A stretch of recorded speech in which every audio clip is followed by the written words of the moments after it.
Shalom kasih Kristus. Saya berharap setelah mendengar renungan kemarin, kehidupan kita semakin tenang dan tidak mudah panik.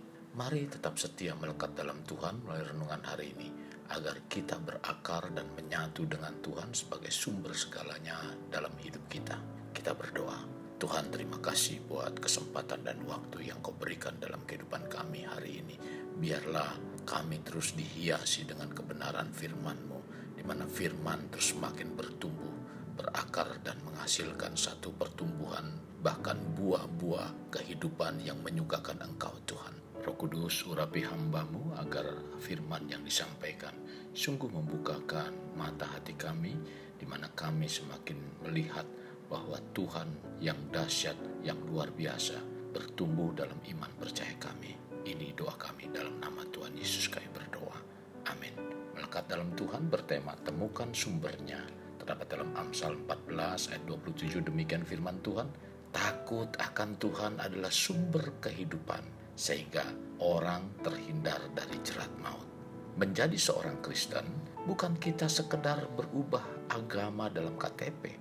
Bila kita memahami hidup kekristenan sejati, seperti yang dikriteriakan firman Tuhan adalah terjadinya perubahan hidup dari kehidupan yang tidak berkenan atau tidak sesuai tujuan Tuhan menjadi kehidupan yang sesuai dengan tujuan Tuhan. Tentu untuk mencapai kehidupan seperti ini adalah suatu proses yang harus dilalui dalam kehidupan sehari-hari, di mana kita dibawa bertumbuh untuk menjadi semakin menyerupai Kristus. Maksudnya, sebagai orang Kristen, tidak hanya cukup percaya dan menerima Yesus sebagai juru selamat saja, namun harus makin bertumbuh di dalam iman percaya pada Yesus. Dalam pertumbuhan pun harus menghasilkan buah-buah kehidupan yang baik. Tuhan sering mengumpamakan kehidupan orang percaya seperti pohon atau tanaman. Satu pohon atau tanaman yang mengalami pertumbuhan yang baik dan sehat bukan hanya berakar dan berdaun lebat, tentunya menghasilkan buah, bahkan berbuah dengan lebat. Memang pohon mengalami pertumbuhan sebuah tanda bahwa pohon tersebut hidup. Tetapi pohon yang lazim bukan hanya bertumbuh melainkan menghasilkan buah atau tunas sebagai hasil untuk memperbanyak atau meregenerasi pohon atau tanaman berikutnya. Untuk mengalami pertumbuhan yang baik dan sehat sampai menghasilkan buah dan buah yang lebat, tentunya akar dari pohon tersebut harus menemukan sumber nutrisi yang cukup. Dari akar inilah nutrisi-nutrisi makanan mengalir ke batang, ranting, dan daun. Hal yang harus diingat oleh kekasih Kristus. Saat benih suatu pohon itu tertanam dengan benar pada tanah yang baik, maka benih tersebut akan mengalami proses kehidupan dengan menghasilkan akar, di mana insting dari akar akan terus menembus tanah sampai menemukan sumber nutrisi yang cukup. Bila benih sudah menemukan sumber nutrisi yang cukup, dapat dipastikan pohon tersebut tumbuh. Dalam kitab Yohanes, Tuhan Yesus mengumpamakan kita sebagai ranting dan Ia adalah pokoknya.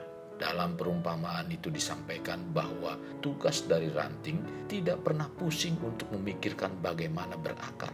Tetapi yang menjadi konsentrasi dari ranting adalah bagaimana ia tetap melekat pada pokok dari pohon tersebut. Tuhan Yesus menghendaki para pengikutnya agar tinggal dalam pengertian melekat dengannya. Tuhan Yesus mengajarkan bahwa dirinya sebagai sumber kehidupan yang terus mengalirkan kebutuhan yang dibutuhkan oleh ranting, yaitu kita dalam setiap harinya. Tuhan Yesus juga mengingatkan kita tidak akan mengalami aliran kehidupan atau nutrisi-nutrisi tidak mengalir dengan lancar apabila ranting tersebut patah atau menempel tidak sempurna. Apalagi bila ranting tersebut putus, itu sangat jelas tidak akan ada kehidupan. Maka ranting tersebut, yaitu kita, dapat menanggung akibatnya, yaitu kegagalan dan ketidaksanggupan untuk menghidupi diri sendiri, apalagi untuk berbuah.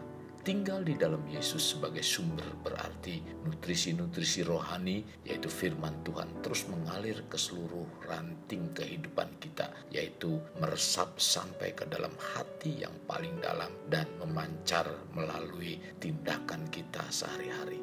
Ingat, Tuhan menghendaki hidup kita berbuah, dan saat kita berbuah, Tuhan akan mengakui kita sebagai muridnya. Tercatat dalam Yohanes 15 ayat 8. Buah-buah baik inilah yang diharapkan oleh Tuhan dan dinantikan oleh orang-orang yang berada di sekitar kita.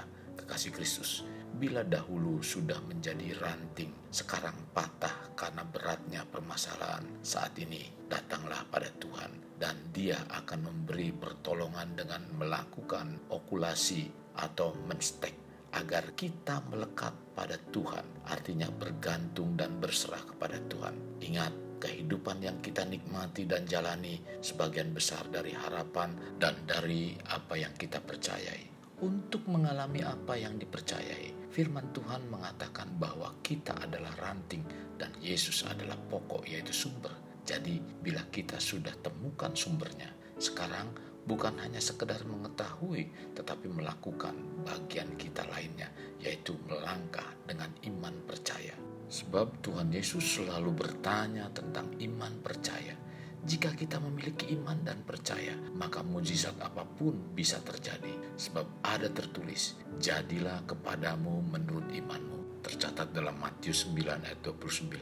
Sekali lagi harus diingat bahwa Yesus adalah sumber dari segalanya. Kasih Kristus, jadikan hidup kita untuk lebih bermakna. Membangun pribadi bermakna dimulai dari pribadi kita. Kita berdoa, Bapa yang baik, terima kasih buat hari ini Engkau kembali menyegarkan rohani kami untuk dibawa dalam satu kebenaran firman Tuhan, di mana kami harus mencari sumber yang terutama dalam keimanan kami, yaitu Engkau. Tuhan, bawa kami untuk senantiasa melekat di dalam Engkau. Kami sebagai ranting yang tidak bisa putus dengan pokok, yaitu Engkau, di mana Engkau yang akan terus mengalirkan nutrisi-nutrisi rohani untuk kehidupan rohani kami, agar hidup rohani kami terus bertumbuh dan menghasilkan buah seperti apa yang Engkau inginkan. Terima kasih Tuhan buat kebenaran firman-Mu. Terima kasih sekali lagi. Ini doa kami dalam nama Tuhan Yesus kami berdoa. Amin. Mari kita akhiri dengan mengedahkan kedua tangan kita. Terimalah anugerah berkat dari Allah Bapa, kasih sayang daripada Yesus Kristus, dan persekutuan dengan Roh Kudus yang mencurahkan berkat secara rohani, berkat secara jasmani, dan berkat secara ekonomi, di mana berkat Abraham, berkat Ishak, berkat Yakub dicurahkan dan dilimpahkan dari saat sekarang sampai Maranatha tiba, dalam nama Tuhan Yesus. Amin. Sampai jumpa di renungan berikutnya. Tuhan Yesus memberkati. Jangan lupa share dan like, bahkan juga subscribe.